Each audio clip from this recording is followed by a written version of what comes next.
ओम श्री विष्णुवे नमः। जय श्री राधे कृष्णा मित्रों।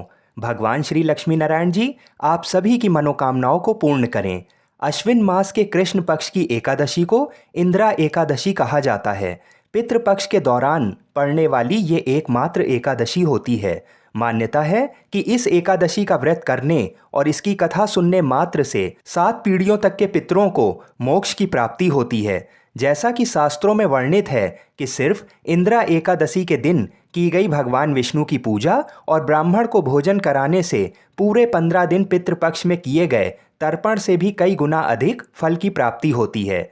इस एकादशी की महिमा इतनी अनंत है कि इसका व्रत करने और कथा सुनने से हमारे पूर्वजों को यमलोक की यातनाओं से मुक्ति मिलती है और इस व्रत को करने वाला कभी भी यमलोक नहीं जाता है। इंदिरा एकादशी के दिन भगवान विष्णु के अवतार भगवान शालिग्राम जी की भी पूजा करने का बड़ा ही विशेष महत्व है। वर्ष 2022 में इंदिरा एकादशी का व्रत 21 सितंबर दिन बुधवार को रखा जाएगा। आज के इस वीडियो में हम आपको इंदिरा एकादशी की पौराणिक व्रत कथा को सुनाने के बाद वाराणसी के पंचांग के अनुसार ये भी बताएंगे कि एकादशी तिथि कब से कब तक है और व्रत के पारण करने का शुभ समय क्या रहेगा। तो आइए भगवान श्री लक्ष्मी नारायण जी के चरणों का ध्यान करते हुए हम और आप इंदिरा एकादशी की व्रत कथा को सुनते हैं। भगवान श्री कृष्ण की भक्ति से भाव विभोर होकर अर्जुन ने कहा, हे प्रभु, अब आप कृपा कर अश्विन माह के कृष्ण पक्ष की एकादशी की कथा को कहिए। इस एकादशी का क्या नाम है तथा इसका व्रत करने से कौन सा फल मिलता है, कृपा कर विधान पूर्वक बताइए। भगवान श्री कृष्ण ने अर्जुन से कहा, हे धनुर्धर, अश्विन माह के कृष्ण पक्ष की एकादशी का नाम इंदिरा है। इस एकादशी का व्रत करने से सभी पाप नष्ट हो जाते हैं, नरक में गए हुए पितरों का उद्धार हो जाता है। हे अर्जुन, इस एकादशी की कथा के श्रवण मात्र से ही मनुष्य को अनंत फल की प्राप्ति होती है। मैं ये कथा सुनाता हूँ, तुम ध्यानपूर्वक इस कथा को सुनो। सतयुग में महिष्मती नाम की नगरी में इंद्रसेन नाम का एक प्रतापी राजा राज्य करता था। वह पुत्र पौत्र धन धान आदि से पूर्ण था। उसके शत्रु सदैव उससे भयभीत रहते थे। एक दिन राजा अपनी राज्य सभा में सुखपूर्वक बैठा था कि महर्षि नारद वहां आए। नारद जी को देखकर राजा आसन से उठा, प्रणाम करके उन्हें आदर सहित आसन दिया।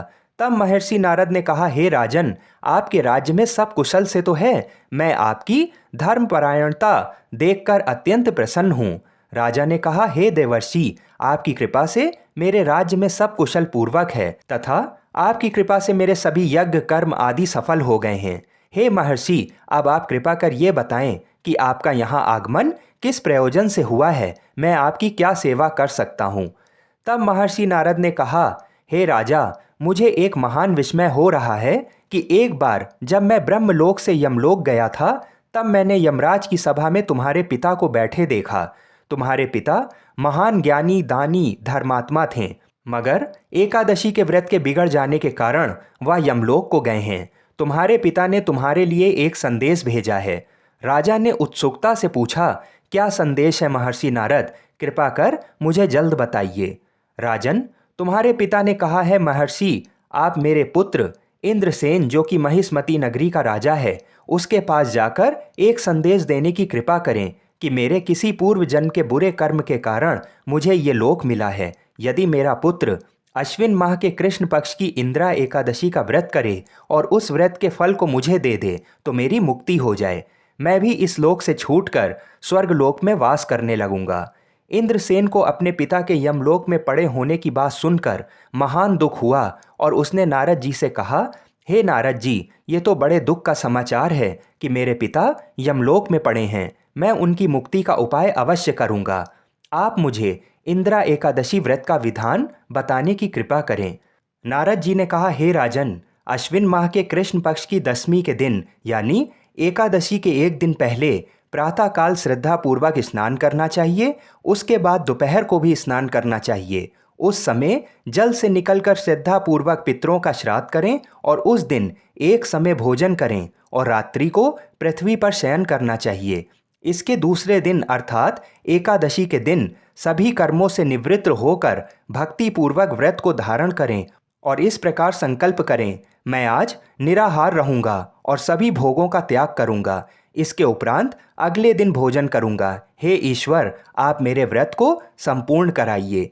इस प्रकार आचरण करके दोपहर को शालिग्राम जी की प्रतिमा को स्थापित करें और ब्राह्मण को बुलाकर भोजन कराएं तथा दक्षिणा दें।